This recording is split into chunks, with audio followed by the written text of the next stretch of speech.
এরা ইলেকশন দিব আজ তৃতীয়া, কাল তৃতীয়া, পরশু মঙ্গলবার। বাপ দেখে ইলেকশনটা বাংলাদেশে ফিরে দেবেন না। এখন কি রাজাকারদের হাতে আমি স্বাধীন বাংলাদেশের নেতৃত্ব ছেড়ে দেব? এরা ইলেকশন দিব আজ তৃতীয়া, কাল তৃতীয়া, পরশু মঙ্গলবার। ইলেকশন না দেওয়ার লাগে, ইলেকশন আনবো।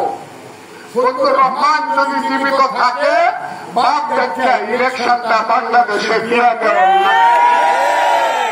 বাপ দেখে লাগবো, বাপ দেখে। আমি বললাম আমাকে গুলি করে মারবো, আমার আল্লাহ। দেশ জুড়ে তোলপা ওয়ালটন ফ্রিজ কিনে আপনিও হয়ে যেতে পারেন মিলেনিয়ার। আল্লাহ ইচ্ছা করলে আমাকে রক্ষা করতে পারে, পারে না? পারে কিনা বলে?